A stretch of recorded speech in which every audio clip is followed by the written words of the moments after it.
Ever feel like history moves at a snail's pace? A king here, a battle there, over centuries?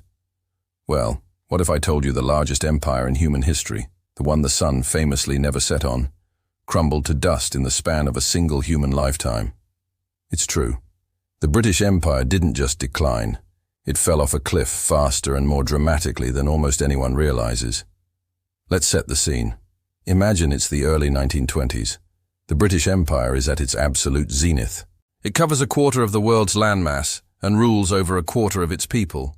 From the bustling streets of Hong Kong to the vast plains of Canada, from the heart of Africa to the shores of Australia, the Union Jack flies supreme.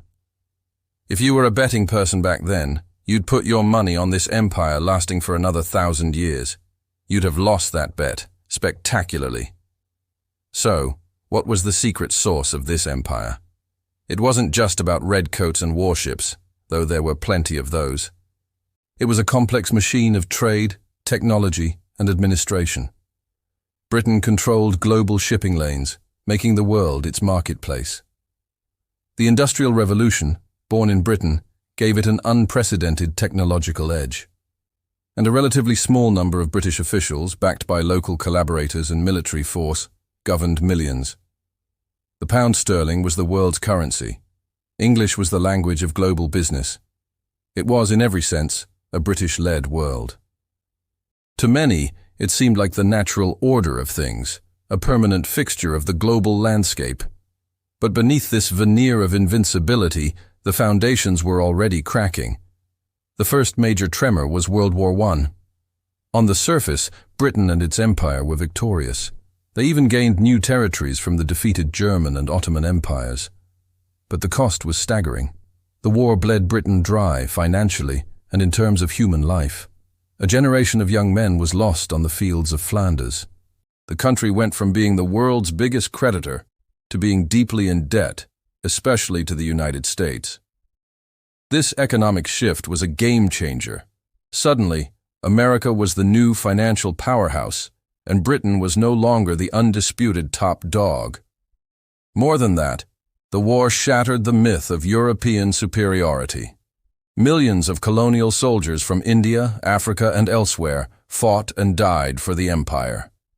They saw the invincible Europeans slaughtering each other in the mud, and they returned home with new ideas about self-determination and nationalism. The genie of independence was out of the bottle. Throughout the 1920s and 30s, while the map still showed a vast pink empire, the reality on the ground was changing. Nationalist movements were gaining steam everywhere. In India, a man named Mahatma Gandhi was pioneering a new form of resistance, non-violent civil disobedience.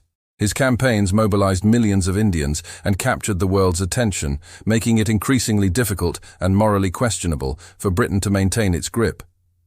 In Ireland, a brutal war of independence had already led to the creation of the Irish Free State, a major crack in the imperial edifice right on Britain's doorstep. In Egypt, Iraq, and elsewhere, Britain was forced to grant nominal independence, although it often kept control through treaties and military bases.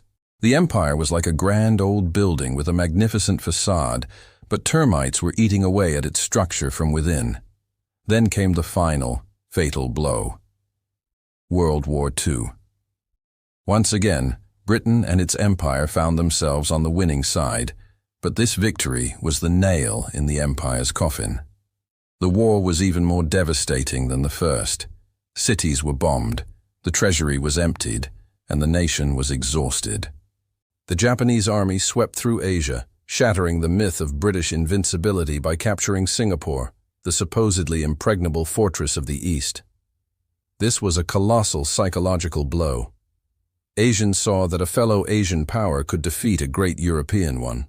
When the war ended, Britain simply didn't have the money, the manpower, or the political will to hold onto its vast possessions against the wishes of their inhabitants.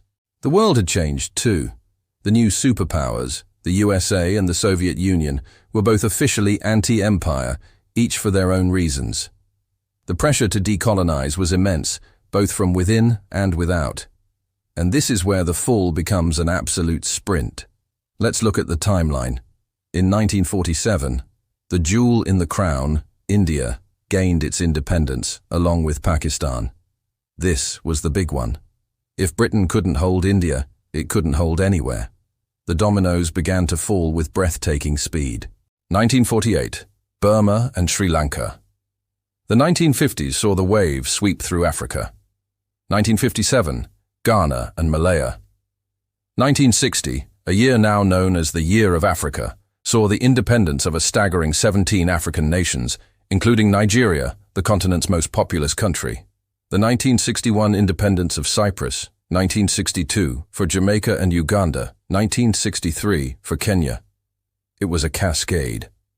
What had taken centuries to build was being dismantled in a matter of 2 decades. The process, known as the wind of change, was unstoppable. Of course, it wasn't always a peaceful handover. There were bitter and violent conflicts, like the Mau Mau uprising in Kenya or the Malayan emergency, but the overall trajectory was clear and shockingly rapid. Think about it. A child born in the 1920s, who grew up learning about the glorious, permanent British Empire, would see it virtually disappear by the time they reached middle age. In 1945, Britain ruled over 700 million people outside its borders. By 1965, that number had fallen to just 5 million, most of them in a handful of small, scattered islands. From a global superpower to a medium-sized European nation in just 20 years. The final act came in 1997 with the handover of Hong Kong back to China. For many, this was the symbolic end, the moment the sun finally set on the British Empire. A grand ceremony marked the end of over 150 years of British rule, broadcast live across the globe. The flag was lowered, the anthem was played one last time, and an entire era of world history came to a quiet close. So, how did the largest empire in history fall so fast? It was a perfect storm. The economic drain of 2 world wars, the rise of powerful nationalist movements inspired by new ideals of freedom, and the emergence of new superpowers who opposed the old colonial system. The empire wasn't so much conquered as it became unsustainable.